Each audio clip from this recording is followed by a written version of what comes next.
എന്തായിരുന്നു ആ കാർഡിന്റെ ഉടമ സ്വാഭാവികമായിട്ട് ഉടനടി ചെയ്യേണ്ട കാര്യം? നമസ്കാരം. എൻ്റെ പുതിയ ഒരു വീഡിയോയിലേക്ക് എല്ലാവർക്കും ഒത്തിരി സ്നേഹത്തോടെ സ്വാഗതം. പുതിയ സബ്സ്ക്രൈബേഴ്സിന് പ്രത്യേക സ്വാഗതം. ഇന്നലെ ഞാനൊരു വീഡിയോ ചെയ്തിരുന്നു. അതിൻ്റെ വിഷയം മോട്ടോർ വാഹന ഇൻഷുറൻസുമായി ബന്ധപ്പെട്ടതായിരുന്നു. ഈ വീഡിയോയും അതുപോലത്തെ ഒരു വിഷയം തന്നെയാണ്. ഇന്നലെ ഞാൻ ആ വീഡിയോ ചെയ്യാൻ കാരണം, ഈയിടെ ആലപ്പുഴ ജില്ലയിലെ മെഡിക്കൽ കോളേജിലെ 11 വിദ്യാർത്ഥികൾ ഒരു വാഹനത്തിൽ കയറിപ്പോയി 5 വിദ്യാർത്ഥികൾ മരിച്ച ആ വാർത്തയുമായി കണക്ട് ചെയ്തായിരുന്നു.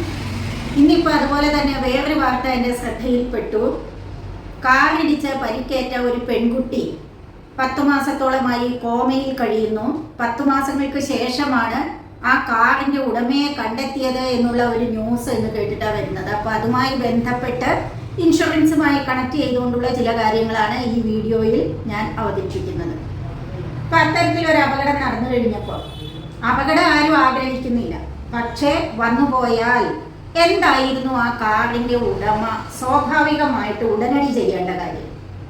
ഇതുമായിട്ട് ബന്ധപ്പെട്ട് എനിക്ക് പറയാനുള്ളത്, നമ്മളൊരു വാഹനം ഉപയോഗിക്കുന്ന ആളാണെങ്കിൽ ഒരു അപകടങ്ങളൊക്കെ ചിലപ്പോൾ സംഭവിച്ചു കഴിഞ്ഞാൽ ചെയ്യേണ്ട കാര്യങ്ങൾ നമ്മൾ മനസ്സിലാക്കണം. വാഹനം ഓടിക്കുന്നത് പോലെ തന്നെയാണ് ഒരു അപകടം വന്നാലും നമ്മൾ എന്താ ചെയ്യേണ്ടതിനെ കുറിച്ച് അറിയണം.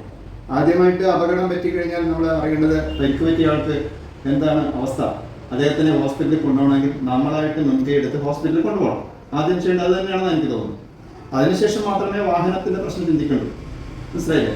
അതേസമയം നമ്മൾ വാഹനം ഇപ്പോൾ അപകടം പറ്റി നമ്മൾ പെട്ടെന്ന് രക്ഷപ്പെടാണെങ്കിൽ അങ്ങനെ ഇടിച്ച വാഹനം നിർത്താതെ പോകാം. പക്ഷെ അത് ശുദ്ധ മണ്ടത്തരമാണ്. അത് മനുഷ്യത്വരഹിതമായ ഒരു സമീപനമാണ്. മനുഷ്യത്വരഹിതമൊന്നും അല്ല, അതൊരു വിവരക്കേടെന്ന് ഞാൻ പറയുന്നത്. അതെ, മനുഷ്യത്വമില്ലാത്തത് കൊണ്ടാണ് ആ വിവരക്കേട് രണ്ടും കൂടി കൂട്ടിച്ചേർത്ത് വായിക്കാവുന്ന ഒരു സംഭവമാണ്. വാഹനമായാൽ അപകടം വരാം, അത് പ്രതീക്ഷിക്കാം. ഓരോ വളവിലും നമുക്കൊരു വണ്ടി ഉണ്ടെന്ന് വിചാരിച്ച് വണ്ടി ഓടിക്കണമെന്ന് പറയുന്നില്ലേ? അതേമാതിരി തന്നെ നമ്മൾ വാഹനമായിട്ട് കൈകാര്യം സമയത്ത് ഏത് നിമിഷവും റോഡിൽ കുട്ടികളുണ്ടാവാം, ഇനി മാനസിക പ്രശ്നങ്ങളുള്ളവരാവാം, വയസ്സായവരുണ്ടാവാം. ഇവരൊക്കെ എങ്ങനെയും വണ്ടിയുടെ മുമ്പിൽ ചാടാനുള്ള അവസരമുണ്ട്.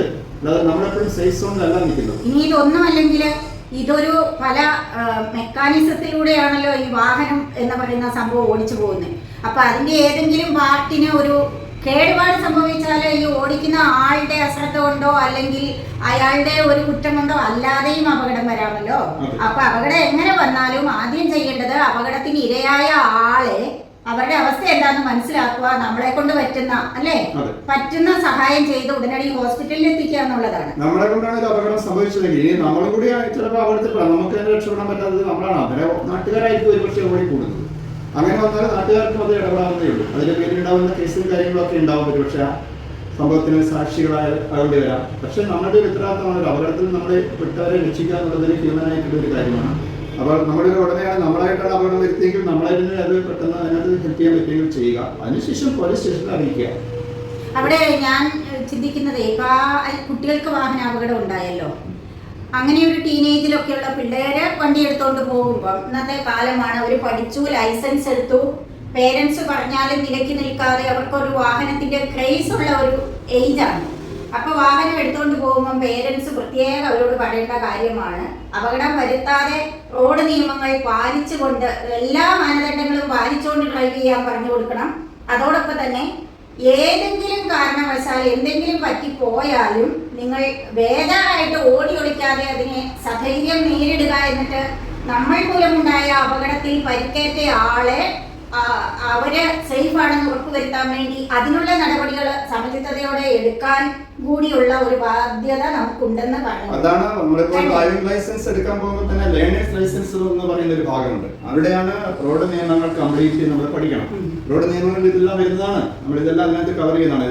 ഇപ്പം ലേണേഴ്സ് ലൈസൻസിന് പോകുന്ന സമയത്ത് ഇത്തരം കാര്യങ്ങളൊന്നും മനസ്സിലാക്കാതെ എങ്ങനെയെങ്കിലും ലൈസൻസ് എന്നും പറഞ്ഞ് ആർടിഒ അടക്കം അതിന് നമുക്ക് വേണ്ടത്ര അതിന് കാര്യക്ഷമമായിട്ടുള്ള ഒരു പരിശോധനകളൊന്നും ഇല്ലാതെയാണ് ഈ ലൈസൻസിന് കൊടുക്കുന്നത് വേണമെങ്കിൽ പറയേണ്ടി വരും. കാരണം നമുക്കറിയാമല്ലോ, അപകടങ്ങൾ വരുന്ന ആൾക്ക് പലർക്കും റോഡ് നിയമങ്ങൾ വേണ്ട അറിയാത്തതിൻ്റെ പേരിലാണ് അപകടങ്ങൾ വരുന്നത്. അതുകൊണ്ട് കുറച്ചുകൂടി വാഹന നിയമം, ലേണേഴ്സ് ലൈസൻസ് എല്ലാം കുറച്ചുകൂടി സ്ട്രിക്റ്റ് ആയിട്ട് തന്നെ കൊടുത്താൽ മാത്രമേ അപകടം ഒരു പരിധി വരെ ഇതാക്കാൻ പറ്റുള്ളൂ. പിന്നെ കണ്ടുവരുന്ന ഒരു പ്രവണത, ഏതെങ്കിലും ഒരു വാഹനം ഈ പറഞ്ഞ പോലെ അപകടത്തിൽപ്പെട്ടാൽ, അല്ലെങ്കിൽ വേറൊരാളെ ഇടിച്ചാലോ തെറിപ്പിച്ചാലോ വേറൊരു വാഹനത്തിന് മുട്ടിയാലോ ഒക്കെ അശ്രദ്ധമായിട്ടോ കള്ളും കഞ്ചാവും ലഹരിയൊക്കെ ഉപയോഗിച്ചിട്ടോ ഓടിക്കുന്നതാണെങ്കിൽ ആ അപകടം വരുത്തുന്ന ആളെ പ്രതി തന്നെയാണ്. അല്ലാതെ ആ വാഹനത്തിന്റെ ഒരു മെക്കാനിസത്തിന് വന്ന കംപ്ലൈന്റ് കൊണ്ടുണ്ടായ ഒരു അപകടമാണെങ്കിലും നാട്ടുകാർ ഇതൊന്നും അറിയാതെ ഓടിക്കൂടിയിട്ട് വാഹനവും തല്ലിപ്പൊളിക്കും, അവനെ ഒരു പ്രതിയായി കണ്ട് കൈയേറ്റം ചെയ്യുന്ന ഒരു പ്രവണത. പക്ഷേ ഇവർക്ക് ഇതിനെ കുറിച്ച് അങ്ങനെ ഒരു ധാരണയായിരിക്കും ഉണ്ടാവും. അതായത് പെട്ടെന്ന് അപകടം പറ്റി ആൾക്കാർ ഓടിക്കൂടുന്നു, അപകടം വരുത്തിയ വണ്ടി തല്ലിപ്പൊളിക്കുക എന്നുള്ള ഒരു പ്രവണത ഒരു പക്ഷെ കാണുന്നുണ്ട്. അതുകൊണ്ടായിരിക്കാം ആൾക്കാർ വണ്ടി എടുത്തന്നെ ഓടുന്നത്. പക്ഷെ അതല്ല അതിന്റെ പരിഹാരം. നമ്മൾ തീർച്ചയായിട്ടും ഏതായാലും അപകടം പറ്റി അതിനെ നമ്മൾ ബുദ്ധിപൂർവ്വം നേരിടുക. അപ്പം അതിനു വേണ്ടിയിട്ട് നമ്മൾ ഇനി ഹോസ്പിറ്റലിൽ കൊണ്ടുപോകേണ്ട കേസാണെങ്കിൽ നമ്മൾ തന്നെ മുൻകൈ എടുത്ത് കൊണ്ടുപോകാം. അതേമാതിരി ബാക്കി കാര്യങ്ങളും ഓരോന്നും നിയമപരമായിട്ട് ചെയ്യേണ്ട കാര്യങ്ങളുണ്ട്. ഇൻഷുറൻസ് കമ്പനിയെ അറിയിക്കണം. ഇൻഷുറൻസ് വലിയ മേജർ ക്ലെയിം ആണെങ്കിൽ വണ്ടി സംഭവ സ്ഥലത്ത് തന്നെ FIR അങ്ങനെയുള്ള കാര്യങ്ങളൊക്കെ നമ്മൾ ഇടണം. പ്രത്യേകിച്ചും ആൾക്ക് പരിക്ക് പറ്റുന്ന കേസാണെങ്കിൽ FIR വേണ്ടി വരും. മേജർ ആക്സിഡന്റ് ആണെങ്കിൽ സ്പോട്ട് സർവേ നടത്തേണ്ടതായിട്ട് വരും. ഇൻഷുറൻസുമായി ബന്ധപ്പെട്ട കാര്യമുണ്ട്. രണ്ടാമത് ആദ്യം ഫസ്റ്റ് ഓഫ് ഓൾ നമ്മൾ ചെയ്യേണ്ടത് ഈ പറഞ്ഞ അപകടം പറ്റിയ ആളുടെ കാര്യത്തിൽ ശ്രദ്ധിക്കുക. അപകടം പറ്റിയ ഉടനെ തന്നെ പെട്ടെന്ന് ചിലപ്പോൾ ഒരു എത്രയും നേരത്തെ കൊടുക്കുന്ന വൈദ്യസഹായമായിരിക്കും ഒരാളുടെ ജീവൻ രക്ഷിക്കാൻ സാധിക്കുന്നത്. അപ്പൊ അതാണ് നമ്മൾ പ്രഥമമായിട്ടും ആദ്യം പരിഗണിക്കേണ്ടത്. പിന്നെ അതുപോലെ തന്നെ നമ്മൾ ഓടിക്കുന്ന വാഹനത്തിന് നമ്മൾ മാത്രം വേറൊരാളത് ഇടപെടുന്നേ ഇല്ല, വേറൊരാൾക്ക് പരിക്കും പറ്റുന്നില്ല. നമ്മളുടെ തന്നെ വാഹനം മറിഞ്ഞു അല്ലെങ്കിൽ മുട്ടി ഇടിച്ചു, നമുക്ക് ചെറിയ പരിക്ക് പറ്റി, അപ്പോൾ നമ്മൾ ആദ്യം ചെയ്യേണ്ടത് എന്താണ്? അങ്ങനെയുള്ള സാഹചര്യത്തിൽ അത് നമ്മൾ അന്നേരം പിന്നെ ഇൻഷുറൻസ് ക്ലെയിം നമ്മൾ വാങ്ങിയെടുക്കണം. നമ്മുടെ ആരെങ്കിലും ആശുപത്രി കൊണ്ടുപോകും. ആശുപത്രിയിൽ നിന്ന് വന്ന ശേഷം മാത്രമേ നമുക്ക് അല്ലാതെ ഇപ്പൊ നമ്മളിപ്പോ പരിക്ക് പറ്റിയാൽ നമുക്കൊന്നും ചെയ്യാനില്ല. ആ സാഹചര്യത്തിൽ ചിലപ്പോൾ നാട്ടിലുള്ള ആരെങ്കിലും സന്നദ്ധ സേവനം ചെയ്യുന്ന ആൾക്കാരൊക്കെ ആയിരിക്കും നമ്മളെ സഹായിക്കുന്നത്. അപ്പൊ അതുകൊണ്ട് ഇതേ രീതിയിൽ തന്നെ നമ്മൾ മറ്റൊരാവണം പറ്റിയാൽ നമ്മൾ അവിടെ ഇടപെടണം. നമുക്ക് പറ്റിയാൽ മറ്റുള്ളവർ ഇടപെടുന്ന മാതിരി മറ്റുള്ളവരുടെ പ്രശ്നത്തിൽ നമ്മൾ ഇടപെട്ടിട്ട് ആ സീൻ നമുക്ക് പരമാവധി ഏറ്റവും ഇപ്പം മരണത്തിലേക്ക് പോലും വരാവുന്ന പലതും സമയോചിതമായി ഇടപെടുകയാണെങ്കിൽ രക്ഷപ്പെടുത്താൻ കഴിയും. അതുകൊണ്ട് നമ്മൾ പറയുന്നത് അപകടം പറ്റിയ ഉടനെ അവരെ ഹോസ്പിറ്റലിൽ എത്തിക്കുക. അതിന് പിന്നീട് ആദ്യം ജീവന്റെ സുരക്ഷ ഉറപ്പുവരുത്തുക. അതാണ് വേണ്ടത്. ഈ കുട്ടിയുടെ കേസിലാണെങ്കിൽ പോലെ ഈ കുട്ടി കോമയിലാകുന്ന അവസ്ഥയിലേക്കൊക്കെ പോകുകയെന്ന് പറഞ്ഞാൽ ദയനീയമാണ്. ആ കുട്ടിയും ആ കുട്ടിയുടെ അമ്മൂമ്മയാണോ ഉണ്ടായിരുന്നത്. അവർ നിസ്സഹായ അവസ്ഥയിൽ ഈ പറഞ്ഞ അപകടം വരുത്തിയാൽ അവിടെ നിന്ന് സീനിൽ നിന്ന് രക്ഷപ്പെടുക എന്ന് പറഞ്ഞാൽ അയാള് നമുക്ക് എന്ത് വിശേഷിപ്പിക്കണമെന്ന് തന്നെ സംശയമുണ്ട്. അങ്ങേയറ്റം ഒരു പാതകമാണ് അയാൾ ചെയ്തതെന്ന് പറയാം. തീർച്ചയായിട്ടും അയാളുടെ വീട്ടിൽ അയാളുടെ ഒരു കുട്ടിക്കാണ് ഇങ്ങനെ സംഭവിക്കുന്നതെങ്കിലോ അങ്ങനെ ചിന്തിക്കണം. ഇത് നമുക്കൊരു സംഭവം വരുമ്പോൾ അത് നമുക്ക് സംഭവിക്കുന്നെങ്കിൽ എങ്ങനെയായിരിക്കും നമ്മൾ പ്രതികരിക്കേണ്ടത്? അതുമല്ല, ന്യൂസിൽ കേട്ടത് വെച്ച് വിലയിരുത്തുമ്പോൾ അവരുടെ ഫാമിലി ആയിട്ട് അവർ യാത്ര ചെയ്തത്. അപ്പൊ എന്തോ ഒരു കുട്ടി, ഞാൻ കൃത്യം ഓർക്കുന്നില്ല, ലേശം മറന്നു പോയെങ്കിൽ തന്നെയും ഒരു കുട്ടി എന്തോ ആവശ്യപ്പെട്ടപ്പം ഇയാള് ആ ആവശ്യത്തിന് വേണ്ടി ചെവി കൊടുത്ത സമയത്തെ അശ്രദ്ധ കൊണ്ടാണ് ഈ അപകടം വന്നത്. അപ്പൊ വണ്ടിയിൽ ഇരിക്കുന്നവരും ശ്രദ്ധിക്കാനുണ്ട്.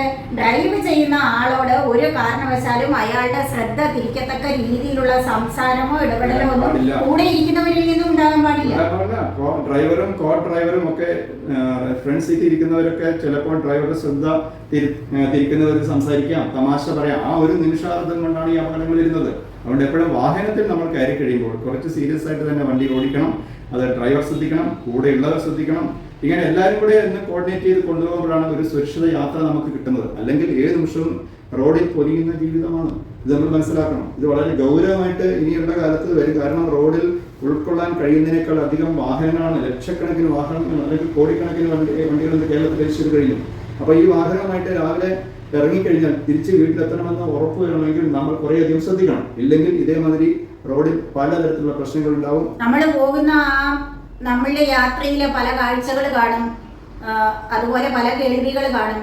നമ്മൾ തന്നെ അറിയാതെ ഇപ്പൊ പെട്ടെന്ന് ഡ്രൈവ് ചെയ്തങ്ങ് പോകുന്നതിനിടയ്ക്ക് ഹസ്ബൻഡും വൈഫും അല്ലെങ്കിൽ ആരോ ആവട്ടെ, ഫ്രണ്ടിൽ ഇരിക്കുന്നവരോ ബാക്കിൽ ഇരിക്കുന്നവരോ കണ്ടോ നോക്കിക്കേ എന്നൊക്കെ പറഞ്ഞുകൊണ്ട് സുന്ദരമായ ചില കാഴ്ചകളാവാം, അങ്ങോട്ടേക്ക് നമ്മൾ അത്രയും പറഞ്ഞാൽ മതി ഇവരുടെ ശ്രദ്ധ പോകാൻ. അതുകൊണ്ട് കോ ഡ്രൈവർ, അതായത് ഫ്രണ്ട് സീറ്റിൽ ഇരിക്കുന്ന ആള് വളരെ അധികം ഒരു അപകടം വരാനുള്ള സാധ്യതകൾ ഇല്ലാതാക്കാനും അതേമാതിരി ഒരു സാഹചര്യം ഇല്ലാതാക്കാനും ഉണ്ടാക്കാനും ഈ കോ ഡ്രൈവർ സമീപത്തിരിക്കുന്ന ആള് കാരണമാകും. അതുകൊണ്ട് എപ്പോഴും യാത്രയിൽ വളരെ വാഹനത്തിൽ ഡ്രൈവ് ചെയ്യുന്നവരും അവരോടൊപ്പം മുമ്പിലിരിക്കുന്നവരും അതേപോലെ തന്നെ പുറകിലിരിക്കുന്നവരും എല്ലാ ആൾക്കാരും ഒരുപോലെ ശ്രദ്ധിച്ചാൽ മാത്രമേ റോഡ് അപകടങ്ങളിൽ നിന്ന് നമുക്ക് രക്ഷപ്പെടാൻ. അത് മനസ്സിലാക്കണമെങ്കിൽ വിദേശത്തൊക്കെ പോയി ഇപ്പൊ നമുക്കൊരു ഡ്രൈവിംഗ് ലൈസൻസ് കരസ്ഥമാക്കണം എന്നുണ്ടെങ്കിൽ മണിക്കൂറുകളോളം നീണ്ടു നിൽക്കുന്ന പരിശീലനങ്ങൾ കൃത്യമായിട്ട് എടുത്താൽ മാത്രമേ ഡ്രൈവിംഗ് ലൈസൻസ് കിട്ടുകയുള്ളൂ.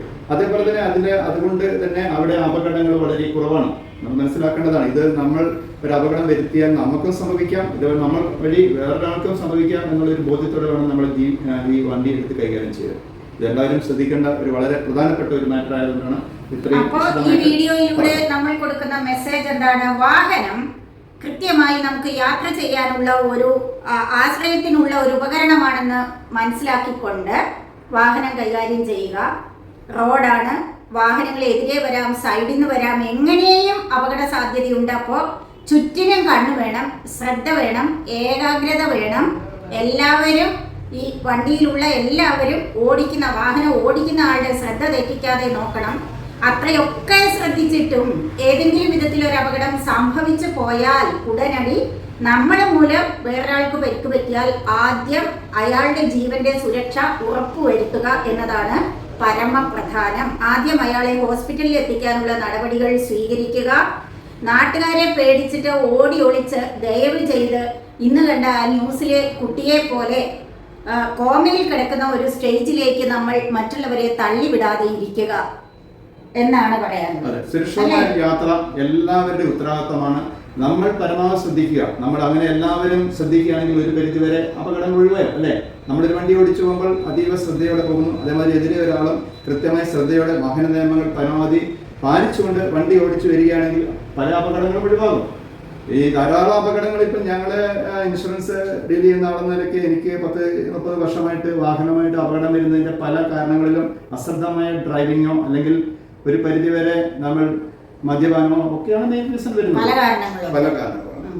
ഇപ്പൊ ഇത്തരം കാരണങ്ങളൊക്കെ ഒഴിവാക്കി നമ്മുടെ ജീവൻ എത്രത്തോളം നമുക്ക് പ്രധാനമാണോ അതുപോലെ തന്നെ മറ്റുള്ളവരുടെ ജീവനും പ്രധാനമാണ്, അവർക്കും അവരുടെ കുടുംബത്തിനും. അപ്പൊ നമ്മളായിട്ട് ഒരാളെ ഉപദ്രവിക്കാതിരിക്കുക എന്ന് അല്ലേ? നമ്മളുടെ ജീവൻ പ്രധാനമായതുപോലെ തന്നെ മറ്റുള്ളവരുടെ ജീവനും പ്രധാനമായിരുന്നു എന്നുള്ള ബോധ്യത്തോടെ വേണം വാഹനം നമ്മൾ കൈകാര്യം. അങ്ങനെ ചിന്തിക്കുകയാണെങ്കിൽ ഒരു പരിധിവരെ കുറെ അധികം വാഹന അപകടങ്ങൾ ഒഴിവാക്കാം.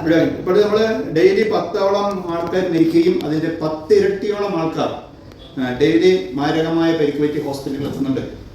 ഒരു വർഷം ഏതാണ്ട് 4400ഓളം പേര് കേരളത്തിൽ തന്നെ അപകടത്തിൽ മരിക്കുന്നുണ്ട്. അതിന്റെ 10 ഇരട്ടിയോളം ഏകദേശം 50,000 ആൾക്കാർ പലതരത്തിലും മാരകമായ പരിക്ക് പറ്റി ഹോസ്പിറ്റലിൽ ഉണ്ടാകുന്നുണ്ട്. ഇവരുടെ എല്ലാം കുടുംബം ആണ് ഇതിനെല്ലാം ശരിക്കും ബാധിച്ച് കുടുംബത്തിന് വലിയ സാമ്പത്തിക ബാധ്യതയായി തീരുകയാണ് ഈ അപകടങ്ങൾ. അതുകൊണ്ട് ഓരോരുത്തരും വാഹനം കൈകാര്യം ചെയ്യുന്നവരോട് വളരെ ദയവായിട്ട് അഭ്യർത്ഥിക്കുകയാണ്, ദയവ് ചെയ്ത് അമിതമായിട്ടുള്ള വേഗതയിൽ വാഹനം ഓടിക്കരുത്. അതേമാതിരി റോഡ് നിയമങ്ങൾ പാലിക്കാതെ വാഹനം ഓടിക്കരുത്. ലഹരി ഉപയോഗിച്ച് വാഹനം ഓടിക്കരുത്. ലഹരി എന്ന് പറയുന്നത് വാഹനാപകടം മാത്രമല്ല, അവരവരുടെ ലൈഫ് തന്നെ പോകുന്ന പ്രശ്നമാണ്. അത് വാഹനാപകടം മാത്രമല്ല, ലൈഫ് തന്നെ പോകും. അതുകൊണ്ട് ഇതെല്ലാം ശ്രദ്ധിച്ച് പോവുകയാണെങ്കിൽ തീർച്ചയായിട്ടും നല്ല ഒരു 60 വയസ്സ് 70 വയസ്സൊക്കെ ജീവിച്ചിരിക്കാൻ പറ്റും. ഇല്ലെങ്കിൽ സത്യം പറഞ്ഞാൽ നമുക്ക് ആയുസ്സത്തിൽ മരിക്കാൻ സാധിക്കാതെ വരും. ഓക്കെ, അപ്പോൾ ഇന്നത്തെ ഈ വീഡിയോ നിങ്ങൾക്ക് ഇഷ്ടപ്പെട്ടു എന്ന് വിചാരിക്കുന്നു. ഇഷ്ടപ്പെട്ടു എന്നല്ല, ഉപകാരപ്രദമായി എന്ന് വിചാരിക്കുന്നു. ഉപകാരപ്രദമായി എന്ന് തോന്നുന്നെങ്കിൽ കൂടുതൽ പേരിലേക്ക് ഷെയർ ചെയ്യുക. പ്രത്യേകിച്ച് മക്കളൊക്കെ കേൾക്കട്ടെ. ടീനേജില് വളരുന്ന മക്കള് അല്ലെങ്കിൽ ടീനേജിലുള്ള മക്കളുടെ പേരൻസ് ഇതൊക്കെ കേട്ട് മനസ്സിലാക്കിയിട്ട് മക്കൾക്ക് പറഞ്ഞു കൊടുക്കട്ടെ. ക്ഷണനേരം കൊണ്ട് ജീവിതം മാറി മറിയും, തകിടം മറിയും. നമ്മുടെ ജീവിതം പോകും, മറ്റുള്ളവരുടെ ജീവിതം പോകും. ഒരുപക്ഷെ മതിയായ ഇൻഷുറൻസ് പരിരക്ഷ ഇല്ലെങ്കിൽ നമ്മുടെ കുടുംബത്തിന്റെ അടിവേര് വരെ തോണ്ടുന്ന ഒരു മാരകമായ വിപത്തായി, പ്രശ്നമായി അത് മാറാനിടയുണ്ട്. അപ്പോൾ ഇനി വീണ്ടും മറ്റൊരു വിഷയവുമായി മറ്റൊരു വീഡിയോയിൽ കാണാം. അതുവരെ ബൈ.